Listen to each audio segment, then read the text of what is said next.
Assalamu alaikum and hello, my name is Asiya Bajwa and I'm going to show you what I normally do when I paint after a week or a month or a few days. So I do a small exercise. I take a piece of canvas and I just paint anything on it, and I think in my mind that I'm not going to display it anywhere and I'm not going to put it for sale. So I'll just go as wild as I can, or I'll be as comfortable as I can. So that's what I'm doing right now.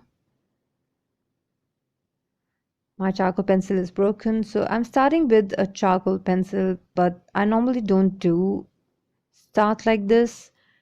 I start with paint, but it's a good time to experiment as well when you're starting after a long time. It's been a week. I was cleaning my studio and I was shifting furniture here and there, and I was just reorganizing things. So everything is organized now and I'm back to work, but I don't want to work directly on my painting. So this is going to help me bring me back to my schedule and my painting work. So my mother was painting last night and she left these paints, she covered them with a plastic sheet, so they are fresh, so I'm going to use these. Let's mix it. It's black and yellow mainly, or maybe green. So it has given me a black color, and I think black and white is a good idea. So we'll paint it in these two shades.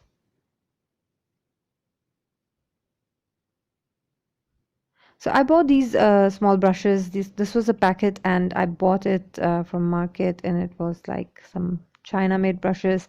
These are very cheap, but these are good actually. They have a very small handle, but they're good to have a nice grip on your brush.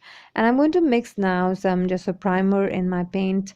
And if you like the muddiness of oil painting and the thickness that oil painting gives, you need to get just a primer in your paints, like mix them often, and you'll see that it gives you somewhat that kind of texture. I'm using palette knife and I'm going to just put some thick paint here and there without thinking much about composition or without thinking much about the colors and shades that I'm getting. I just want to be as comfortable as I can with my tools and with my idea of painting. And this kind of experiment actually helps you when you paint on your actual painting. You kind of have a recent memory of whatever you learn from these kind of exercises. So many people recommend to do this each time you start painting, but I unfortunately don't do that. I'm just going to change my habit, and I think yeah, it's a good thing to do. Everyone recommends it, so I believe it's good thing to do. I sometimes do such kind of exercises, and they always help. They are very helpful, and they kind of dramatically and strangely improve your work. So I'm adding some scratches with my palette knife, and when you add, I've noticed that when you go very wild and when you just add some kind of uh, frivolous strokes in your abstract painting, they always look good. They bring some kind of softness and some kind of action painting in your work. So that's just a good idea to kind of work with as much freedom as you want to.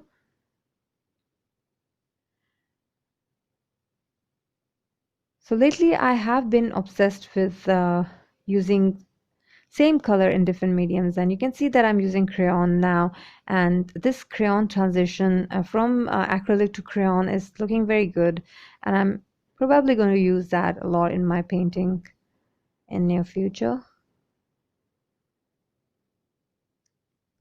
If you don't have a packet of crayons, just go buy it. It's very cheap and it just brings so much interest in your painting. Abstract painting and crayons, they go very well together, made for each other. I'm adding some pencil scratches now. My paint is wet.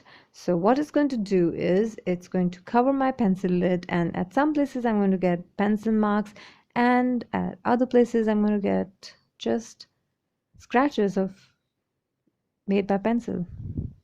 So this is another gray shade that I've added with a different medium. Always keep a spray close to you. It's very handy. I've added some purple dry pastel to kind of add some shade in it other than black and white.